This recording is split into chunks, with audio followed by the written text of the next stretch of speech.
going to sit there and struggle with making a part fit, charge them for the, extra labor. And waterborne wax and grease remover, will it remove the primer? It's the same theory, but more for a bumper, right? If you use waterborne wax and grease removal, you got an aftermarket cover. If you wipe it across, if stuff comes off on the rag, that bumper cover isn't going to hold the paint long term. You make it go home, right? But that'll be the car that comes back in a couple years and they're like, why is my paint flying off of the bumper? And they're like, man, it must be that shitty size paint that we're using. That's probably what it is. So aftermarket parts, I'm not going to spend any big time here. Here's what I'm going to say about aftermarket parts is that there's going to be more of them coming your way in this world of technology, right? I'm sure you all have seen it too. The rate of the cars changing is at an astronomical pace. More technology is going into these cars like all the time. I read an article the other day that a Toyota Camry has 750 more sensors than a Boeing 777 does.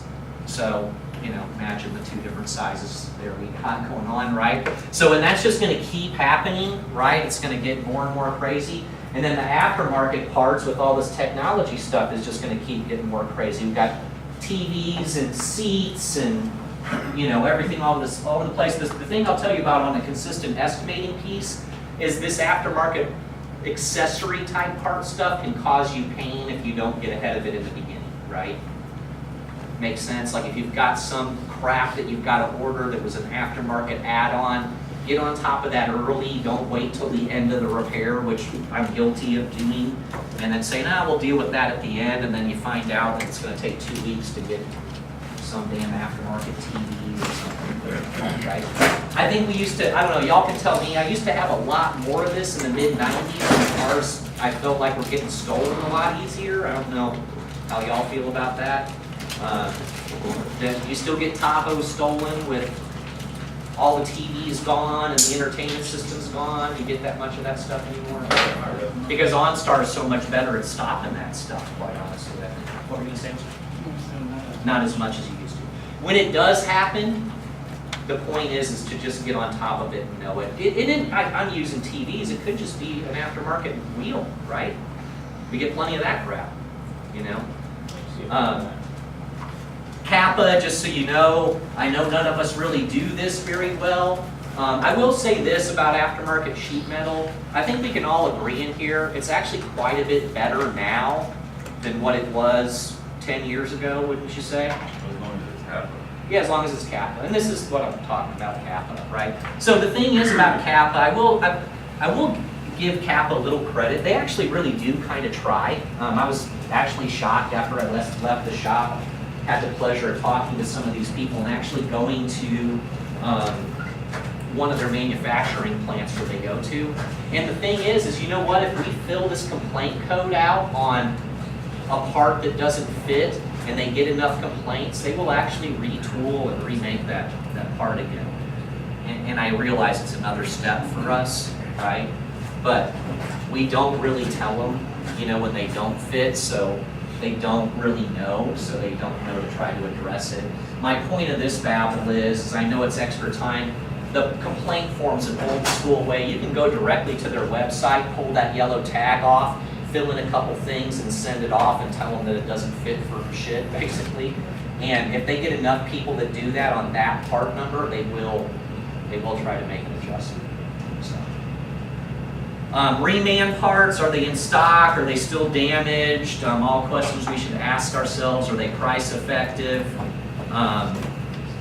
We use them very much remanufacture parts anymore, bumper covers, headlights maybe. That's about it. What I used to tell my technicians, and hopefully we're not getting a lot of that, right? But what I used to tell my technicians at the dealership is like, guys, let's fix these bumpers, right? Don't replace a bumper every time it just needs a tab, Get the repair bumper repair kit and repair those things, right? The reason why I say that is that when we're in Texas, right? Here's what I used to tell the guys. So we take the bumper cover off the Honda Accord and it's got a broken tab. Oh, it needs a bumper cover, boss. Okay, throw it in the bumper pile, right? We throw it in the bumper pile. Then Joe Bob's bumper people come by and pick up all said bumpers, right? And Then they go over to the place where they fix them. Well, at that place where they fix them, there are technicians there working on these bumpers that don't have the skill level to work at the shop that I'm at, right? I wouldn't hire them. So they're over there now fixing bumpers. So I tell my techs, think about this for a second. You're ripping bumper covers off with broken tabs. We're sending them off to D techs, not even C techs, to fix them. Then that same bumper comes back, and then I watch you struggle with it for an hour and a half trying to make it fit. When you could have just billed me 4 hours or charged the insurance company 4 hours to fix the tab. Not in every scenario, but when you can fix them, you know, fixing them makes sense, right? Here's the thing about bumpers in Texas, is the bumper cover that came off that car, that's the best bumper cover for that car, because it is melted to the car, because it's Texas, right? So it's heat shrinked itself around it, so why not use the same one? We're going to get better lines, better gaps, better everything, especially if you replace the plastic clips that are only supposed to be used one time, even though insurance companies tell you you're going to use them over and over. You know, most OEs actually have that in writing too, just so you know. When your bumper cover doesn't fit up to the fender, it's most likely your aftermarket bumper clips or the fact that you're trying to reuse bumper clips most of the time. So they still trying to get you to do that though, aren't they? Save them. Even though Nissan, plain as day, has it in writing that these are a one-trick pony, you can only use them one time. Honda does, they all do. They'll give you like $10 on the bottom of your estimate fix. And you spend 15, 20. Well, they argue and say, well, it's just $10. Like that, It's just $10. It's ridiculous. Yeah. Yeah, it's just $10. Meanwhile, back at the ranch, do you know what the average net profit is for a collision center across the country? 7%. So just $10, right? That adds up fast on sucking all of our net profit right out of our shop, right? If you give away $10 on every single RO that goes through there, we're probably making 5% instead of 7, right? So that's the deal on reman. I don't think we have as much of them as we used to. My message there is if you are getting reman bumper covers and headlights, don't try to fix them, and that's the way to go. Key page items that are associated with LKQ. Where are we on time? What time's lunch getting here? Like noonish? Noonish, yeah. Noonish, okay. So key page items, things again that we should be charging for. I know it's, again, easy for Greg to talk about things that we should charge for, and it's a lot more difficult in the real world, but I'm still going to tell you about it anyway. So we should be clean and inspecting parts, right? That should be part of it. Let me get to that page. Cleanup time for to repair the damage, any kind of degreasing and removing of wax and tar.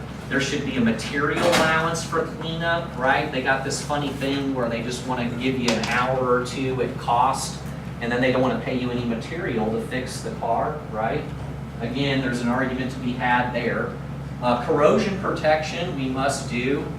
The material, the actual body supplies, right, that we need to fix the dent. I know they're going to push back on that. I know they will, but they should pay it. Verify from LKQ or whoever the used parts person is, guide to be certain you are receiving the entire part. Trim time, R&I time, time to repair dents. And are we still using cut sheets? Yes, no, maybe. No. If you are using a cut sheet, just make sure that you put it where you get the whole piece. I mean, back in the day, when we used to order like a unicide, which I would not recommend putting on a car now, but we used to do it then, we would tell them where to cut it. And nothing's worse than if you're going to use something like that, is it coming in short, right? And then trying to figure out how you're going to use it, right? Some other things real quick, this profitability tip is real, though I'm sure everybody in this room does this properly. But when we do order a used part, right, and it comes in damaged, which most of them do have some kind of cleanup time on them, right? And we're going to go back to the insurance company and tell them that we need some time to repair that, right? What you need to make sure that you do is don't let them adjust your invoice, right? Sometimes they try to do that. Right? Or they do that in Houston at all? Yeah. If they adjust your invoice and saying, oh, okay, Phil, I'll give you $50 for that dent, and they make that undamaged part at 250 now down to 200, right? If that's how they handle it, you're losing money on that deal just from a simple math standpoint, because now we're only able to we mark up to 250 and at 25% it's 312, but if we mark up to 200, we're only at 250, right? So we lost money there. The proper way to do that is have them write you a credit for that dent. Don't let them adjust their invoice. It's the same thing for them. They may want to do it that way because it's an easier paperwork trail for them. But for you, every time you do that, it costs you, in that case, just on the part alone, $12.50. Do you see what I'm saying? And that's money that ends up going to the bottom line. You see what I mean? So it's a simple thing. All you're basically telling the used part guy is hey, look, man, don't adjust that invoice. Just send me a credit for whatever the $50 or whatever, and then just handle it that way. Then you still provide the original invoice to the insurance company. Make sense to everybody? Or it's not insurance quality, and go OEM. There's that too. There's that too, right?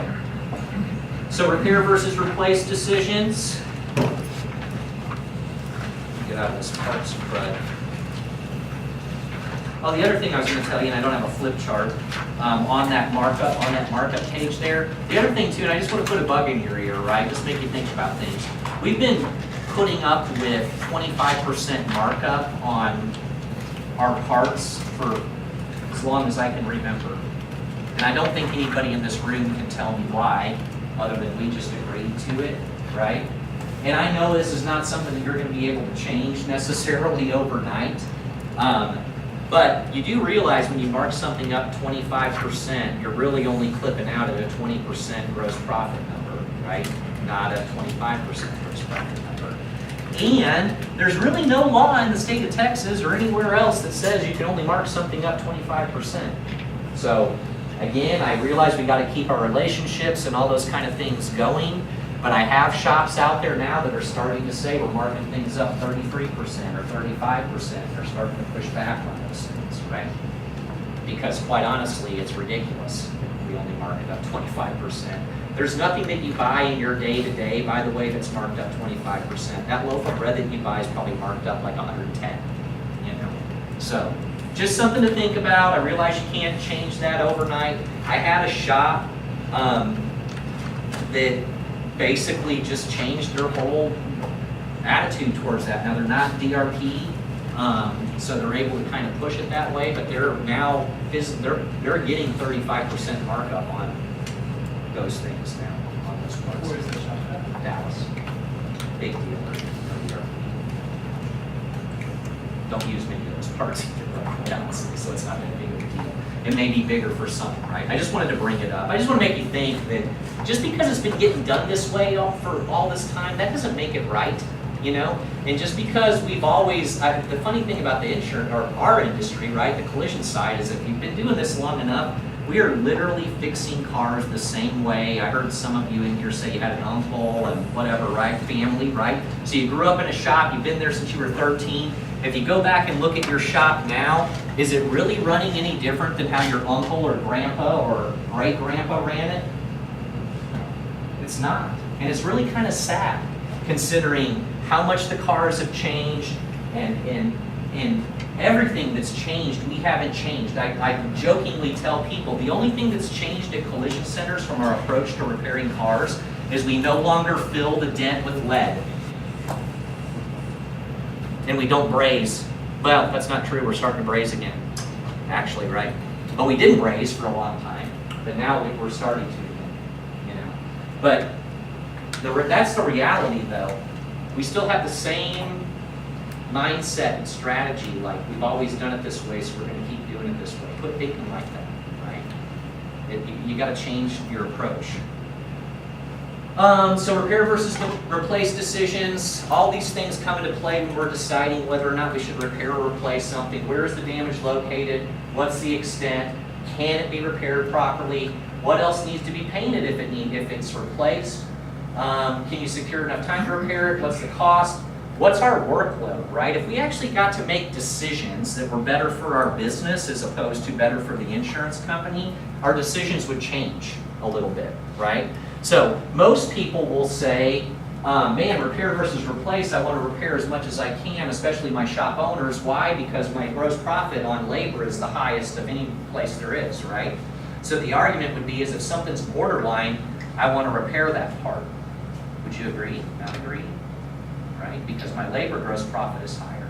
That's not actually always the best monetary decision for you to make, right? We think it is because our parts gross profit is only hovering around 25 to 30%, and our labor GP is closer to 60, so we think that that's a better decision. But actually, things that come into play that would make you make a better business decision would be, what's our workload like, right? In other words, so if the paint shop is completely empty, right, and they got nothing to work on, and I've got a few side hits out there that I'm pretty sure I can put mud all the way down and repair them and get that great labor gross profit and then send them to paint, that's probably not a bad plan, right? Because the painter's going to be able to get right on it. But we all know when we got mud all the way down the side, it's going to slow the painters down, right? They got a lot more prep work to do and everything else. So, back to that conversation, if my workload in the paint shop is thumping busy, they're so busy that they can't see out of it, and I can